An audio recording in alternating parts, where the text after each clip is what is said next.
नमस्कार, मेरा नाम हरिपद विश्वास। मैं बंगाल मालदा गाजोल से आया हूँ। मैं एक रिटायर फौजी हूँ और अभी मैं प्राइमरी टीचर हूँ। हम कहीं भी देखते हैं कोई भी धर्म में बेगुनाहों को कोई कातिल करना, जुल्म करना ये नहीं लिखा। लेकिन हम देखते हैं दुनिया में कहीं भी मुस्लिम हो या हिंदू हो, बेगुनाहों के ऊपर जुल्म करते हैं। वो धर्म के प्रचार पर, जहाँ पर देखिए मुसलमान ज़्यादा है तो हिंदू के ऊपर, और हिंदू जहाँ ज़्यादा है तो मुसलमान के ऊपर। तो धर्म क्या है और ईश्वर ने, अल्लाह ने क्यों नहीं एक धर्म किया और एक धर्म का नहीं किया? ये मेरा क्वेश्चन है। भाई साहब का बहुत अच्छा सवाल है। भाई साहब का सवाल है कि धर्म के नाम पे कत्ल हो रहा है। जब मुसलमान मेजॉरिटी में तो हिंदू कत्ल होता है, जहाँ हिंदू मेजॉरिटी में तो मुसलमान के ऊपर कत्ल होता है। ऐसा क्यों? खुदा ने एक धर्म क्यों नहीं बनाया? बहुत अच्छा सवाल है। कुरान में लिखा है सूरह अल इमरान में सूरा नंबर 3 आयत नंबर 19 में, इन्ना दीन इंदल्लाहिल इस्लाम, अल्लाह सुब्हानहू व तआला के नज़दीक एक ही दीन सही है और वो दीन है इस्लाम। अमन हासिल करना अल्लाह सुब्हानहू व तआला के अहकामात के मुताबिक।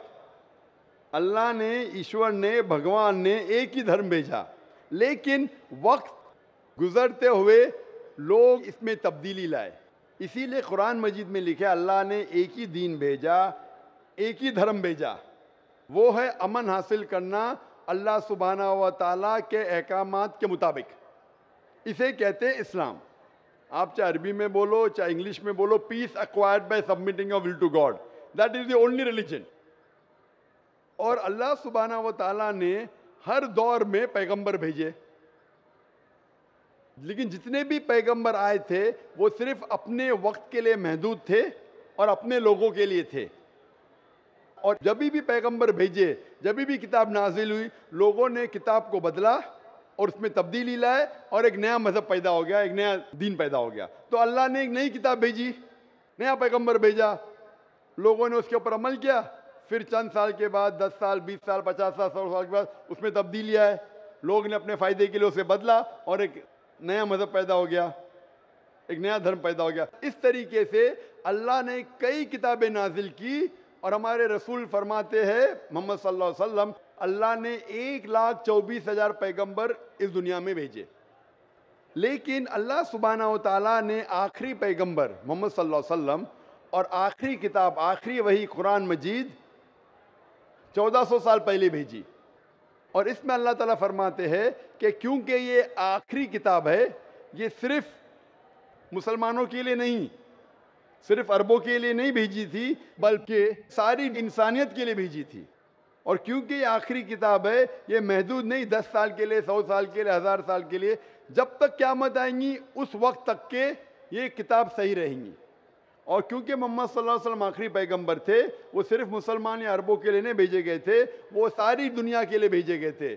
तो आज जो भी इंसान है, चाहे वो हिंदुस्तान में है, चाहे पाकिस्तान में, चाहे सऊदी अरेबिया में, चाहे यूएसए में, चाहे इंग्लैंड में, उसे आखिरी पैगाम अल्लाह का, खुदा का, उसके ऊपर अमल करना चाहिए। वो कुरान और आखिरी पैगंबर मोहम्मद सल्लल्लाहु अलैहि वसल्लम पे अमल करना चाहिए। फिर आपको अमन मिलेंगी और इंशाअल्लाह खून खराबा नहीं रहेगा। मैं मानता हूँ आपकी बात कि अक्सर आप देखते मेजॉरिटी माइनॉरिटी पे जुल्म करता है। मैं आपसे पूछना चाहता हूँ भाई साहब, इस किशनगंज में मेजॉरिटी मुस्लिम की है क्या हिंदू की है? सर मेरे को तो पता नहीं, मैं बंगाल से आया हूँ, किशनगंज के बारे में। बंगाल किशनगंज का नहीं, लेकिन आज सुबह को जब हमारे हिंदू जितने इदारे के प्रेसिडेंट थे, चेयरमैन थे, वो कह रहे थे कि किशनगंज में 65% मुसलमान हैं और 35% हिंदू है। उसके बावजूद इस किशनगंज मिसाल है हिंदुस्तान में कि कभी भी हिंदू मुस्लिम का राइट नहीं हुआ। धर्म के नाम पे किसी मुसलमान ने कोई हिंदू को ना कत्ल किया, ना हिंदू ने मुसलमान को कत्ल किया। एक पॉलिटिशियन एमएलए साहब कह रहे थे खाली वोटिंग के टाइम पे कभी कभी होता है हिंदू मुस्लिम के अंदर किसको वोट देना, उसको छोड़ के कभी भी यहाँ दंगे फसाद नहीं हुए। तो ये मिसाल है कि मेजॉरिटी में होने के बावजूद आप देखते कितना अमन है। और आप खुश नसीब है क्या मीडिया ये अमन को खराब नहीं कर रही। मीडिया को पता चल जाएगा मुसलमान अमन से रह रहे तो आपके अमन और शांति को अशांति में बदल देंगी। सबसे अच्छी मिसाल है कश्मीर। कश्मीर में देखो क्या हो रहा है। मीडिया आप देखेंगे, मीडिया इतना उसके पीछे लग गई कि शांति को अशांति में बदल दी। तो मैं अल्लाह से दुआ करता हूँ कि किशनगंज का माहौल अमन रहे। आप मीडिया से बचिए, आप सही धर्म का पालन कीजिए, इंशाअल्लाह आपको अमन और शांति मिलेंगी। लेकिन आपके सवाल का जवाब ये है कि अल्लाह ने, ईश्वर ने, खुदा ने एक ही दीन भेजा है, वो है अमन हासिल करना। ईश्वर भगवान अल्लाह के जो भी अहकामात है उसको अमल में लाने के बाद, और हर इंसान अगर ये ढूंढे कि सही ईश्वर कौन है और उसका कहना क्या है तो इंशाअल्लाह दुनिया में अमन रहेगा।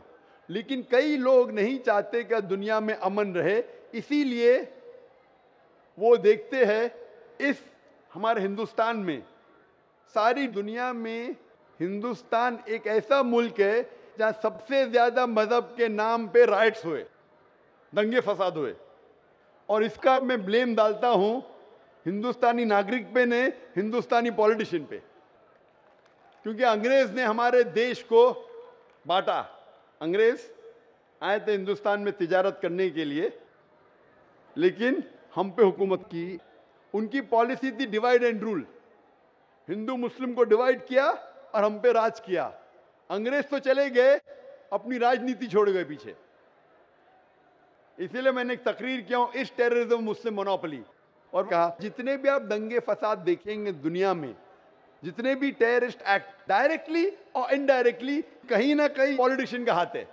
चाहे बाबरी मस्जिद लो, चाहे गुजरात लो, चाहे 9/11 लो, चाहे अफगानिस्तान लो, चाहे इराक लो, चाहे पैलेस्टाइन लो, ये सब में राजनीति का हाथ है। लोग चाहते हैं कि हमारे वोट बैंक में लोग हमें वोट दे, तो सबसे आसान तरीका है कि आपस में लड़ाओ मजहब के नाम पे।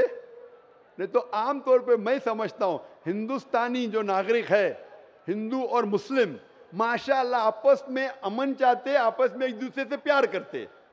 लेकिन इस शांति, इस अमन को अक्सर कुछ लोग अपने फायदे के लिए इसको तोड़ना चाहते हैं, इसको भ्रष्ट करना चाहते। इसीलिए आप देखते कि ये राइट्स होते हैं। अल्हम्दुलिल्लाह किशनगंज एक मिसाल है, और मैं दरख्वास्त करूंगा किशनगंज के पॉलिटिशियन से कि इस अमन को इंशाअल्लाह बरकरार रखे। आप हक पे रहो, आपको वोट मिलेगा, यहाँ नहीं मिलेगा, ऊपर तो सीट मिलेंगी। मैं हमेशा पॉलिटिशियन से कहता हूँ आप हक पे जमे रहो, चाहे आपका नुकसान हो। यहाँ सीट नहीं मिलेंगी, ऊपर तो मिलेंगी। ये सीट तो टेम्परेरी है, ये सीट आपकी दुनिया की टेम्परेरी है। कितने साल जिएंगे आप? 50 साल, 60 साल, 80 साल, कितने साल जिएंगे? ऊपर की तो परमानेंट सीट है ना। ये सीट को छोड़िए, आखिरत की सीट की फिक्र कीजिए। तो इसीलिए जो ईश्वर का पैगाम है, खुदा का पैगाम है, अल्लाह का पैगाम है, हक पे रहिए और हक का साथ दीजिए। चाहे आपको यहाँ सीट मिली क्या नहीं मिली, आखिरत में तो मिलेंगी और वो हमेशा आपके साथ रहेंगी। Hope that answers the question.